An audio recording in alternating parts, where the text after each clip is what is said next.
sommes dans la joie de nous retrouver. C'est toujours une grâce que de répondre au rendez-vous du Seigneur. On a vu des gens privilégier leur démarche, accorder priorité à leur course,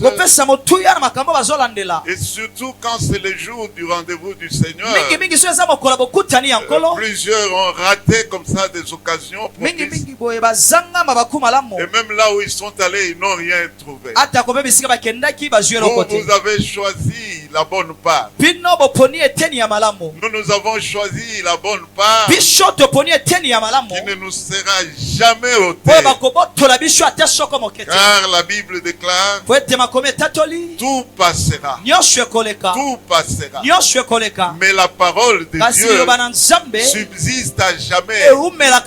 Celui qui a la parole a la vie éternelle. Il ne meurt pas.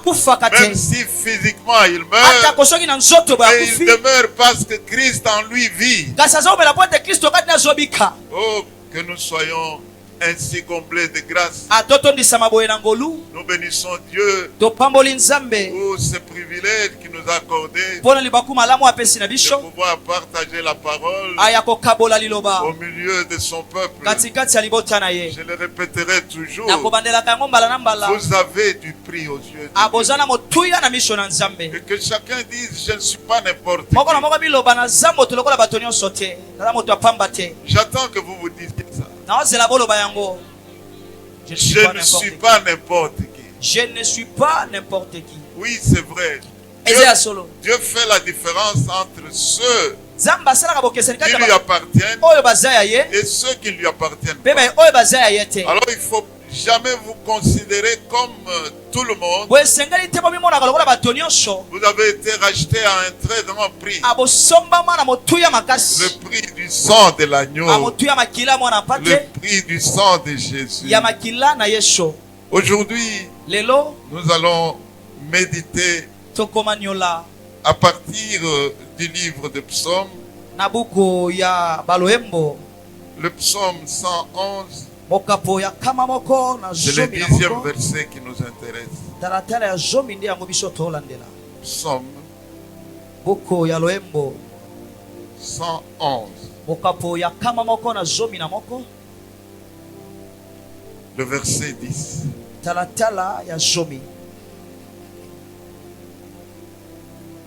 La Bible déclare: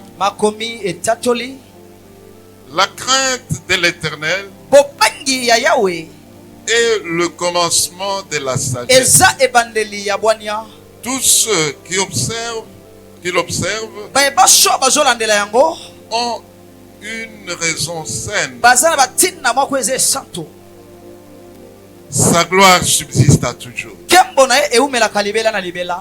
La crainte de l'Éternel est le commencement de la sagesse. Que Dieu bénisse sa parole. Si nous sommes venus au Seigneur, c'est parce que nous avons besoin de quelque chose que le monde ne peut pas nous donner. Quelque chose qui est tellement importante que si nous ne l'avons pas, nous sommes perdus. Le monde ne peut pas nous donner ce que Dieu nous donne. C'est pourquoi mercredi nous nous sommes efforcés d'avoir la notion de qui est Dieu.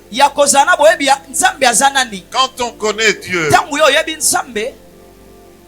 quand on le comprend, on peut mieux le servir. Si on ne connaît pas bien son maître,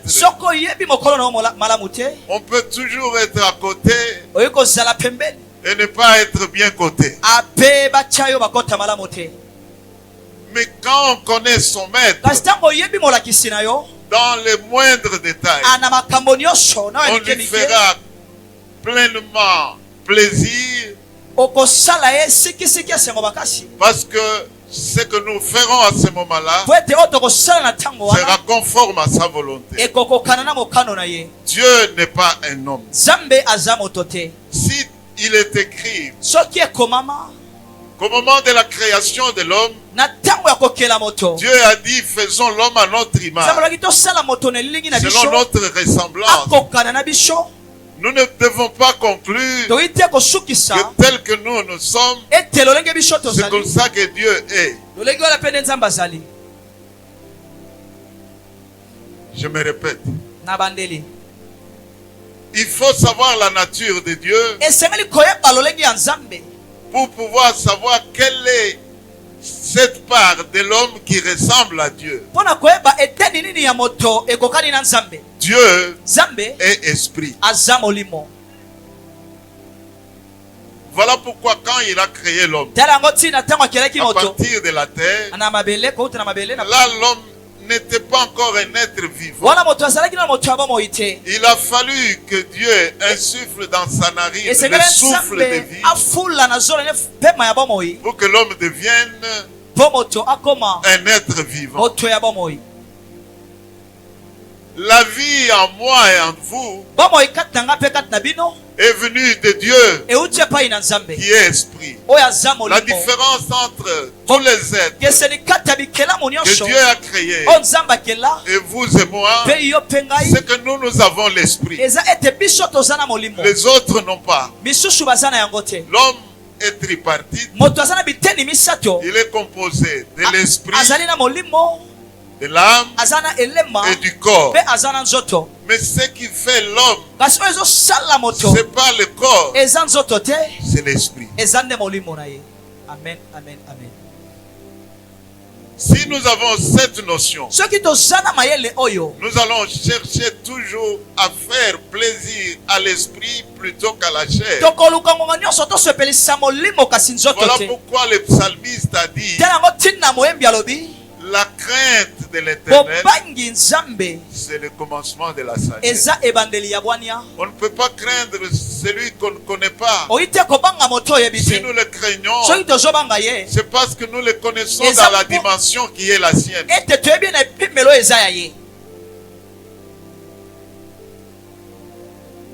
Quand nous parlons de la crainte, nous devons faire la différence entre la peur et la crainte. Craindre, c'est respecter, révérer.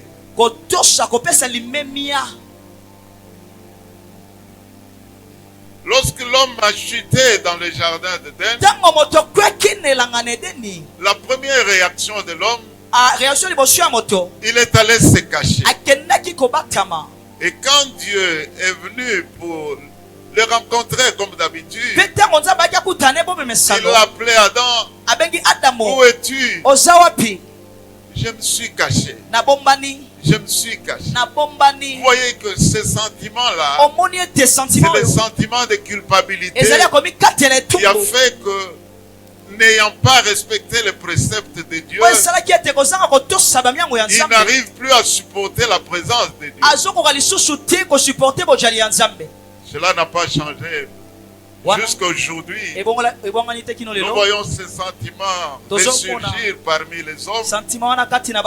Dès que quelqu'un se retrouve en position, en déphasage par rapport à la parole de Dieu, la première réaction, c'est de fuir l'assemblée.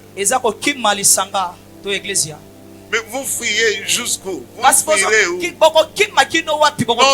Lorsqu'on est en déphasage, la réaction la plus normale, c'est de retourner vers le Père. Vers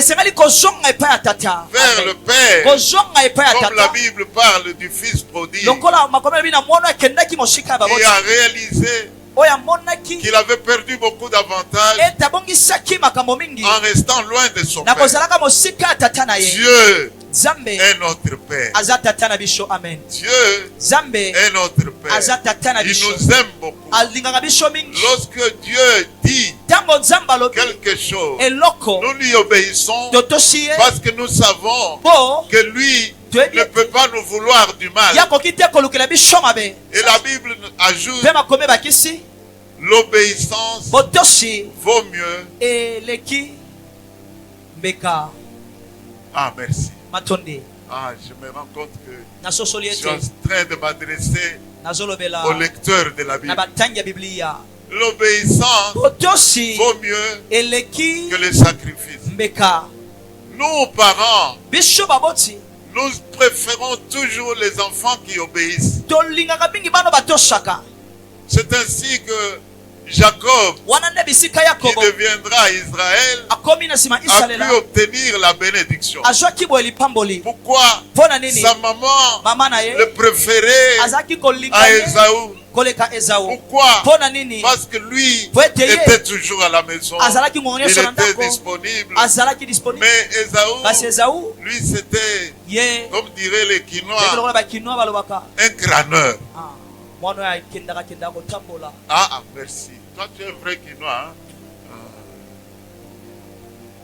Crâneur. En lingala, on peut dire Motambola Pipa. Il y a des gens comme ça. On dirait Mingaï Nanzoto. Ils n'arrivent pas à s'asseoir. Et on les trouve en grand nombre à Kinshasa. Vous les trouvez assis en un endroit obscur. Vous demandez, mais comment on peut se plaire dans l'obscurité? Il est là avec des amis en train de boire et de manger ce qu'il ne maîtrise pas. Dans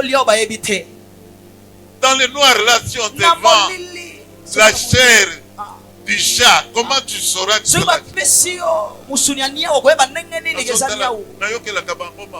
assis là, se prenant toujours au sérieux. Mais à cet endroit-là, on n'allume jamais. Mais il se plaît là-bas. La lumière reflète la présence de Dieu. Dieu aime la lumière. Celui qui aime les ténèbres n'est pas de Dieu. Et c'est quand il s'élève de cet endroit-là pour rentrer chez lui, il appelle. Courant est ça. Est-ce qu'on dit courant est ça? Vous voyez que c'est une personne liée. Bien aimé, les parents aiment les enfants qui obéissent. Et notre Dieu nous veut dans la vision de la création. Quand il nous a créés, il voulait que nous soyons le reflet de Dieu sur la terre. La puissance du début doit nous revenir. Parce que l'homme était placé dans le jardin d'Éden pour garder et pour cultiver. Donc la notion de la bonne gestion et du travail, c'est depuis le début. Et les parents élèvent leurs enfants dans cet esprit-là. Un enfant doit savoir ce que veut son père. Et quand il le fait, il est le bien-aimé. Nous ne pouvons pas dire que nous appartenons à Dieu tout en nous soumettant à l'autorité de celui qui s'est révolté contre Dieu. La Bible distingue la sagesse d'en haut et la sagesse du monde. Si nous voulons avoir la sagesse de Dieu, écoutez ce que disent les Écritures. Psaume, toujours psaume 112, le premier verset.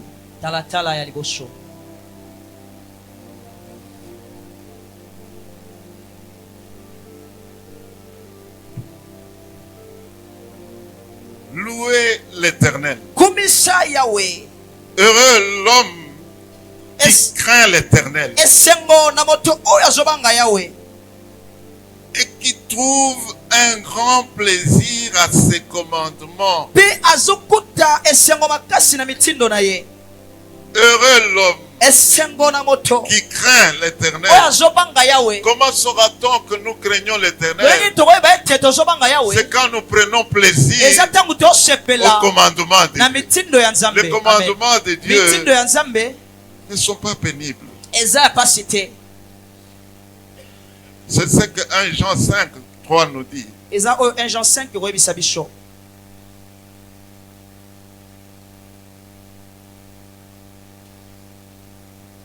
Les commandements de Dieu ne sont pas pénibles.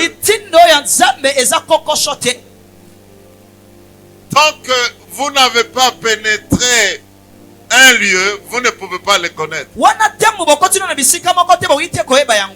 que vous n'avez pas fait le premier pas sur une route, vous n'arriverez jamais au bout. Tout commence par un début. Vous regardez de loin, vous dites non, la loi de Dieu est très difficile, c'est pénible. Donc il me demande de ne pas mentir, de ne pas voler, et de ne pas faire ceci. Tout ça, vous voyez de loin. Pourquoi vous croyez que c'est difficile? Parce qu'il y a une panoplie d'habitudes qui se sont accrochées à notre vie quand nous étions encore dans le monde. Maintenant nous arrivons au Seigneur. Le Seigneur a ses préceptes qui doivent nous distinguer de ceux du monde. Quand vous les apprenez et que vous n'avez pas encore commencé à les mettre en pratique, vous avez l'impression que c'est difficile. Mais la Bible nous dit que ce n'est pas pénible. Vous savez pourquoi?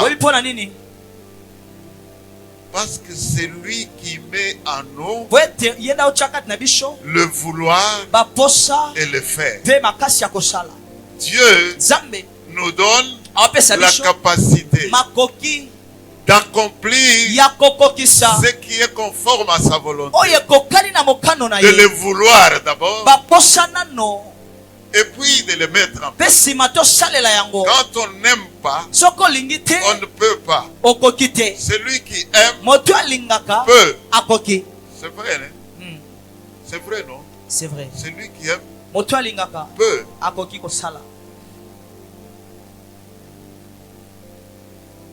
Ah, merci. J'attendais votre réaction. Comme vous avez réagi, je suis content. Parce que moi, je ne suis pas la voix qui prêche dans le désert. Moi, je prêche parmi mes frères. Celui qui aime peu. De loin, vous pouvez dire c'est difficile. Mais quand vous venez au Seigneur, vous faites le premier pas. À un moment donné, vous dites, mais ce n'était pas aussi difficile que ça. Un homme travaillait quelque part.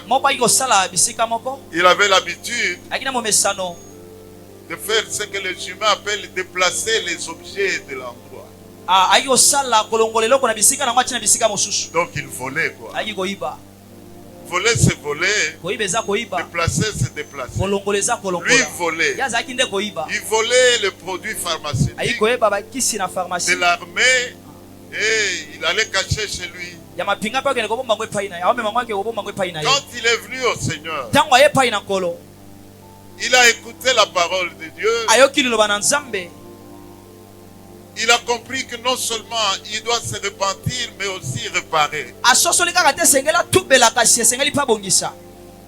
Mais il avait une grande difficulté. Quand j'irai remettre, je connais le principe de l'armée. Je ne sais pas si je retournerai chez moi ou je alors il a fait ses calculs. Qui sera de service? Quel chef sera de service ce jour-là? Oui. Sergent tel sera. Lui, on s'entend bien. C'est ce jour-là que je vais aller retourner.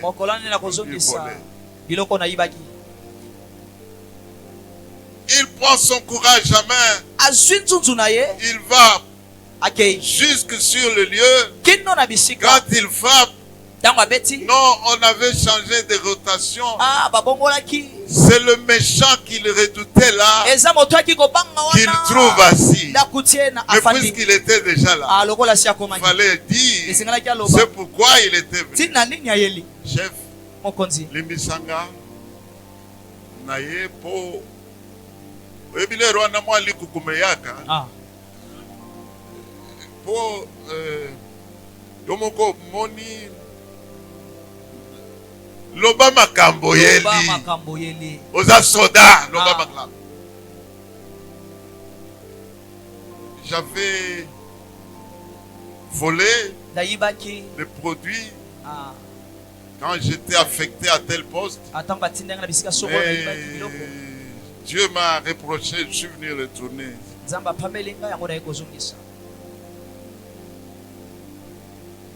Et ça na camionnette ezali banda. Donc oyibaki boye. Ça va amener. Mema yango. So va chercher des cartons de produits. Mais pendant qu'il déposait tout ça dans le bureau du chef, sa pensée était unique. Je ne sais pas si je vais rentrer chez moi. Dès qu'il a tout déposé, le chef lui dit ferme cette porte là derrière toi. Il referme. Bon, maintenant explique-moi bien. Qu'est-ce qui t'a poussé à venir? Et l'homme a ouvert la bouche. Il a parlé de l'expérience qu'il venait d'avoir avec Jésus. Il dit, autrefois je fus pécheur. Aujourd'hui je ne me compte pas parmi les pécheurs. Parce que Jésus m'a pardonné tous mes péchés. Je l'ai accepté dans ma vie. Je suis devenu une nouvelle créature. Voilà pourquoi je devais retourner ces choses. Et le chef suivait attentivement. Quand il a terminé, il lui dit donc c'est au nom de Jésus que Dieu est venu. Bon, aide-moi aussi à accepter ce Jésus. Il était stupéfait. Il a aidé cet homme à accepter Christ dans sa vie. En lieu et place de la prison, il a eu un avancement en grade. Et le chef disait, voilà des personnes dont nous avons besoin dans l'armée. Bien-aimé, quand on s'aligne dans la logique de Dieu, il se passe des choses merveilleuses dans notre vie. Ne craignez pas, le monde a ses habitudes. Nous appartenons au grand Dieu. Nous devons prouver au monde que nous ne sommes pas du monde. Amen, amen, amen. Ce que Dieu peut faire, Dieu est différent des hommes. Il fait toujours des choses qui paraissent impossibles aux yeux des hommes. C'est nous qui devons nous aligner dans la logique du Seigneur. Un homme, avant de commencer à exercer ses fonctions, il venait d'être élevé au rang du roi. Avant de commencer, il a prié. Il a demandé à Dieu de lui donner la sagesse pour pouvoir diriger le peuple d'Israël. Parce que sans sagesse, on est perdu. Et voilà, il commence. Dieu lui dit, comme tu ne m'as pas demandé l'argent, la gloire du monde, au-delà de la sagesse que je te donne, je t'ajoute la gloire, j'ajoute la richesse. Et cet homme s'appelle Salomon. Et voilà, Salomon entre en fonction. Un jour, deux femmes viennent avec un dossier pour qu'il tranche.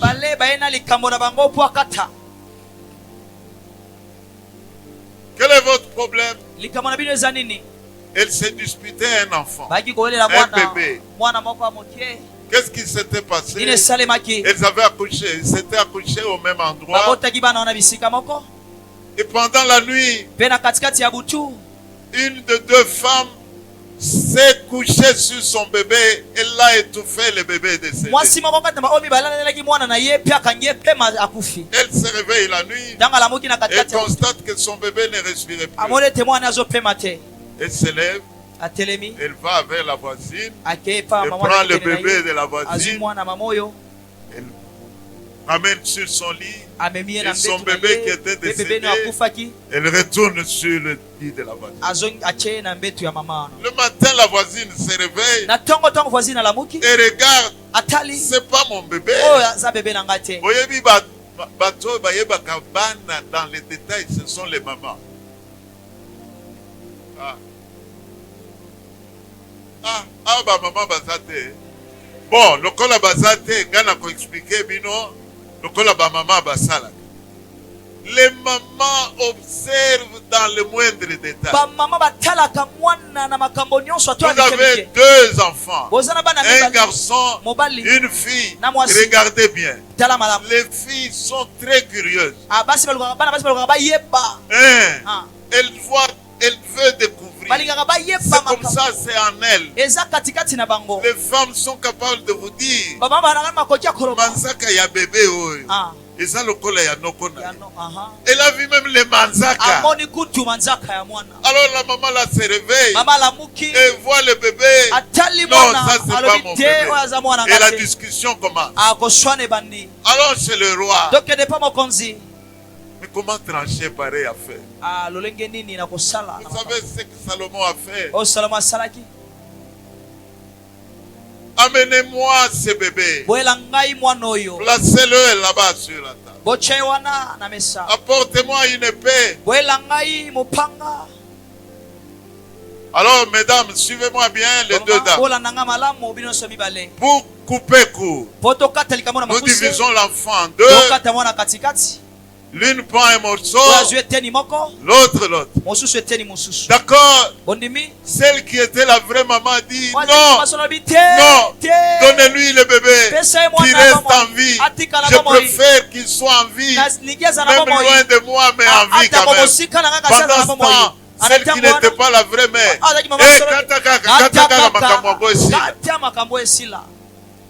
et le roi a compris qu'une vraie mère, ne peut pas vouloir de la mort de son fils.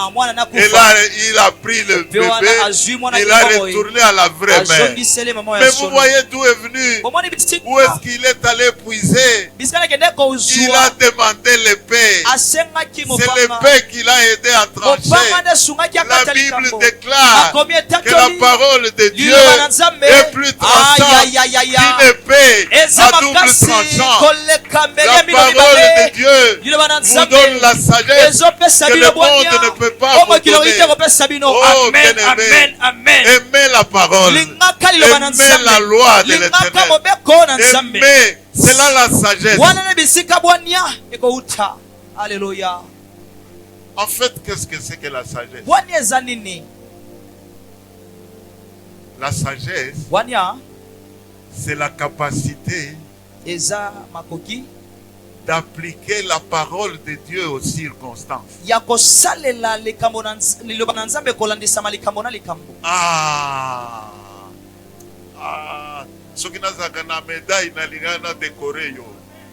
Merci papa. Mais que Dieu te bénisse. Amen, papa. Tu as très bien traduit. Vous vous retrouvez devant une circonstance. Ne soyez pas pressés de juger, de trancher. Posez-vous une question. En pareille circonstance, que disent les Écritures?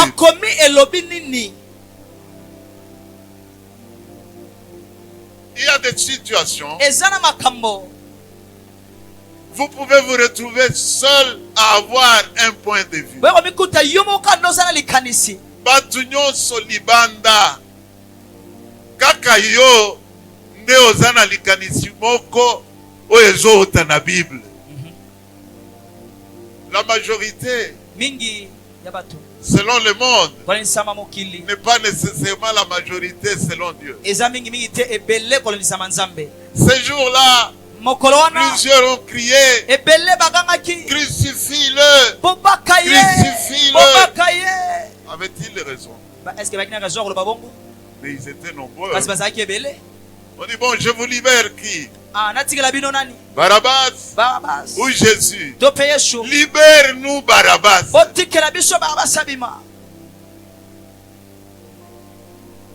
Yangona Kamaka.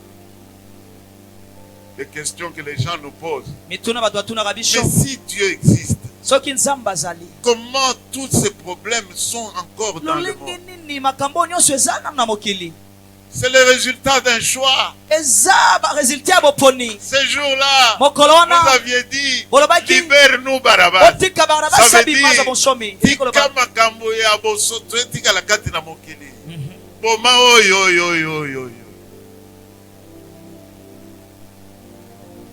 Israël a souffert. Hein? Ils ont payé un grand prix à cause de ces choix. Bien-aimés, faites attention. La sagesse de Dieu est différente de celle du monde. Amen, amen, amen. On découvre la sagesse au travers des pensées, les adages, les préceptes. C'est ça qui montre quel est le raisonnement de l'homme sur qui il faut de ses convictions. Le monde vous dira, Zela, mokumu swazanga mokila.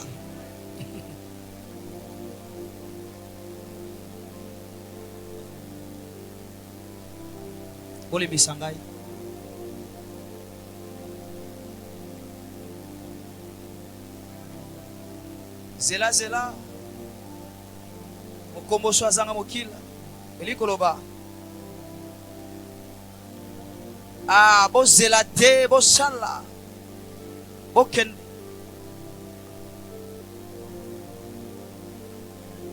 makomi elobi kati ya bambuma molimo eza mpe na motema ya kozela eza kozwa to ya kotika ayoz ngozala na ngambo nini bisika batindika bino bakende mbala moko to bisika nzamba osenga na bino melama ya pio beta maboko bakisa milolo. Alléluia. Que la crainte et la peur, c'est deux choses différentes. Et tout dépend de ce qu'on a comme conception de notre Seigneur à qui nous devons obéissance.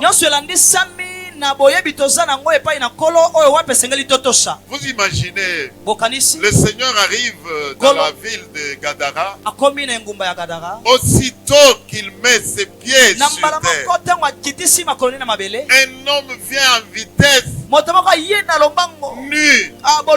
Il vient se mettre à genoux. Il crie, qu'y a-t-il entre toi et nous? Tu es venu pour nous perdre. C'était un fou. Cet homme-là ne vivait que dans les sépulcres. Est-ce que vous entendez bien? Il vivait au cimetière. Il vivait parmi les morts. Sinon, à la montagne, quand lui crie, vous avez l'impression que c'est un stade qui crie. Une seule personne. Et il passait toute sa vie à se blesser. Alors comme solution, parfois on le liait, on l'attachait des chaînes. Les instants d'après, vous trouvez il a rompu les chaînes de nouveau dans les montagnes. Sinon au cimetière. Et ces jours-là, il vient devant Jésus. Il parle. Jésus ordonne qu'il se taise. Il demande, qui es-tu? C'est alors que Les gens commencent à comprendre le phénomène. Il dit, mon nom est légion. Parce que nous sommes nombreux. Donc c'est pas lui qui parle. Ce sont les démons qui parlent. Quand Jésus menace, il dit non, ne nous renvoyez pas en dehors. Permet que nous entrions dans les pourceaux. Il y avait un troupeau de pourceaux là. Jésus a ordonné, allez, c'est entré dedans. Et ce troupeau a coulé dans l'eau. Mais entre-temps, l'homme, lui, s'est retrouvé. La Bible dit qu'il a récupéré le bon sang. Quand les gens du village apprennent, ils viennent en courant pour voir. Ils trouvent cet homme-là assis au pied de Jésus, habillé, propre, une métamorphose totale. Mais vous savez ce qu'ils ont fait? Ils ont dit à Jésus, quitte notre territoire. Donc tu es un homme dangereux. Vous voyez la réaction. Où est-ce que Dieu met son accent? Jésus est venu dans ce monde pour chercher et sauver ce qui est perdu. Au lieu de voir le salut d'un homme qui était lié, qui était possédé, et ils ont vu le pourceau qui a coulé. Et ils ont chassé Jésus. Ils ont eu peur de cet homme. Oui, il y a des gens comme ça qui n'ont rien à voir avec tout ce que vous faites. Vous chassez les démons, ils restent en train de vous regarder. Ils disent, ça c'est un homme dangereux.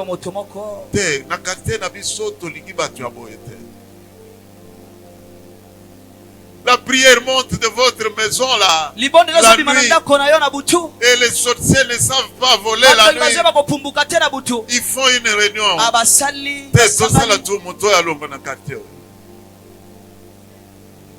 Ils craignent par peur. Ils n'acceptent pas, ils n'adhèrent pas, ils rejettent parce qu'en eux, il n'y a aucune place pour Jésus. Mais vous et moi, nous les racheter, nous devons aimer Jésus de tout notre cœur, de toute notre affection, parce que notre devenir dépend de lui. Et la différence que Dieu opère n'est pas invisible, elle doit être visible.